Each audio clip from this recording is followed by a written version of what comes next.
حج ایک ایسی عبادت ہے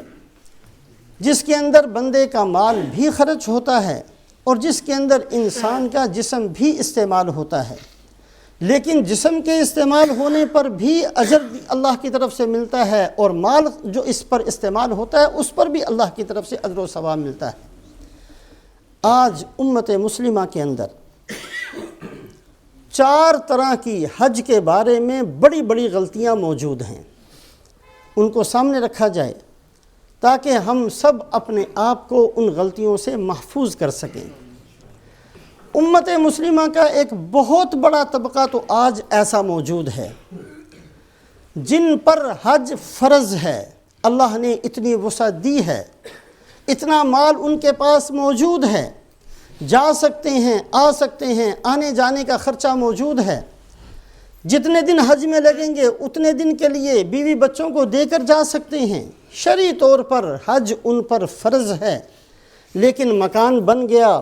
زمین خرید لی، دکان لے لی، اگلی دکان کی فکر شروع ہو گئی، بچوں کی شادیوں کی فکر شروع ہو گئی، آج تک لسٹ کے اندر یہ موجود ہی نہیں ہے کہ میں نے حج بھی کرنا ہے،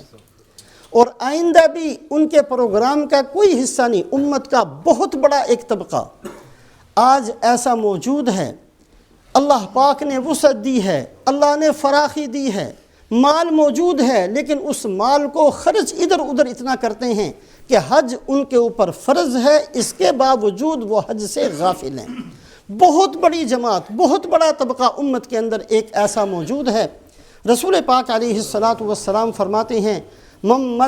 ملک زادا وراحلة تبلغه الى بیت اللہ ولم یحج فلا علیہ ان یموت یہودیا ولا نصرانیا۔ جس آدمی کے پاس اتنا مال موجود ہے کہ وہ سواری لے کر، سواری کا پیسہ دے کر بیت اللہ تک پہنچ سکتا ہے اور اپنے اوپر خرچ کرنے کے لیے اس کے پاس مال موجود ہے، بیوی بچوں کو دے کر وہ جا سکتا ہے، اتنا سا پیسہ بھی اس کے پاس موجود ہے، اور اس کے باوجود اگر اس نے حج نہیں کیا، مجھے بھی ایسے بندے کی کوئی پرواہ نہیں، وہ یہودی بن کر مرے یا عیسائی بن کر مرے، ہمیں کوئی پرواہ نہیں ہے وہ مسلمان بن کر مرتا ہے، یہودی کو کیا بن کر مرتا ہے۔ اللہ کے نبی صلی اللہ علیہ وسلم نے ایسا سخت کلمہ کسی اور گناہ پر نہیں فرمایا۔ بڑے بڑے گناہوں کا ذکر ہے قرآن کے اندر، حدیث کے اندر، رسول پاک علیہ السلام نے روکا ہے اپنی امت کو، لیکن ایسے الفاظ کسی گناہ پر نہیں ہیں کہ جو یہ گناہ کرے مجھے اس کی کوئی پرواہ نہیں کہ وہ یہودی بن جائے یا عیسائی بن جائے۔ صرف حج چھوڑنا یہ اتنا بڑا گناہ ہے کہ اللہ کے نبی صلی اللہ علیہ وسلم نے اتنے سخت قسم کے الفاظ اس بد نصیب کے لیے ارشاد فرمائے۔ حج فرض ہے، پروگرام کے اندر موجود ہے کہ میں نے مکان خریدنا ہے، پروگرام کے اندر موجود ہے کہ میں نے یہ کرنا ہے، میں نے وہ کرنا ہے، میں نے دنیا کی بہت ساری چیزیں لسٹ کے اندر موجود ہیں، لیکن حج کے نام کی کوئی چیز ان کے پروگرام اور لسٹ کے اندر نہیں۔ اللہ پاک امت مسلمہ کے اس طبقے کو ہدایت نصیب فرمائے۔ یہ ہر ملک کے اندر اور ہر جگہ ایک طبقہ، ایک جماعت ایسی موجود ہے جو حج سے غافل ہیں۔ ایک بہت بڑی غلطی آج امت مسلمہ کے اندر یہ موجود ہے، اللہ ہماری سب کی حفاظت فرمائے۔ حج کے بارے میں، حج بہت بڑی عبادت ہے، حج کے بارے کے اندر ایک طبقہ جو حج سے غافل، جن پر حج فرض ہے، صاحب حیثیت ہیں، مال موجود ہے، بنگلہ بنتا ہے، دکان بنتی ہے، شادیاں ہوتی ہیں، ہر چیز کے لیے پیسے موجود ہیں، حج کی توفیق نہیں ہوتی۔ امت کے اندر بہت سارے لوگ آج ایسے موجود ہیں، حج فرض ہے، بغیر حج کے دنیا سے چلے جاتے ہیں۔ وَلِلَّهِ عَلَى النَّاسِ حِجُّ الْبَيْتِ مَنِ اسْتَطَاعَ إِلَيْهِ سَبِيلًا وَمَنْ كَفَرَ فَإِنَّ اللَّهَ غَنِيٌّ عَنِ الْعَالَمِينَ۔ یہ انداز اللہ نے کسی اور حکم کے بارے میں نازل نہیں فرمایا۔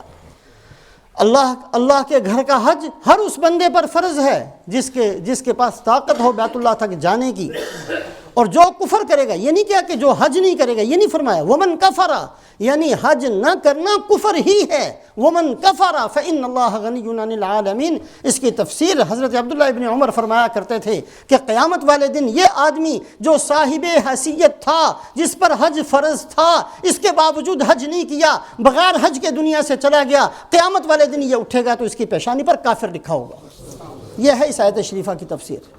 رسول پاک علیہ الصلوۃ والسلام فرماتے ہیں من ملک زادن وراحلتن، جس بندے کے پاس زیادہ راہ موجود ہو، سواری موجود ہو جو اس کو بیت اللہ تک پہنچا دے، اس کے باوجود بھی اگر وہ حج نہیں کرتا، فلا علیہ ان یموت یہودیا او نصرانیا، ہمیں بھی اس بندے کی کوئی پرواہ نہیں ہے، یہودی بن کر مرے یا نصرانی بن کر مرے۔ اللہ کے نبی صلی اللہ علیہ وسلم نے ایسی ناراضگی کا اظہار فرمایا، اور ایک حدیث پاک کے اندر فرمایا کہ جس آدمی پر حج فرض ہے اس کے باوجود حج نہیں کرتا، کسی مصیبت، کسی حاجت کی وجہ سے، کسی ضرورت کی وجہ سے، کہ فلاں کام کی وجہ سے میں اس سال حج نہیں کر رہا، وہ دیکھ لے گا کہ لوگ حج کر کے واپس آ جائیں گے، اس کا کام نہیں ہوگا، اس کا کام نہیں ہوگا، وہ اسی کام میں پھنسا رہے گا۔ آج امت مسلمہ کے اندر بہت بڑا طبقہ ایک ایسا موجود ہے جو شادی پر بہت نمائش کرتے ہیں، بہت زیادہ خرچ کرتے ہیں، مکان ایک بن گیا، دوسرے کی فکر ہے، تیسرے کی فکر ہے، چوتھے کی فکر ہے، مکان پر مکان بننے کے لیے پیسے موجود ہیں، ہر مصیبت، ہر خواہش کے لیے پیسے موجود ہیں، لیکن وہ حج کی توفیق ان کو نہیں ملتی۔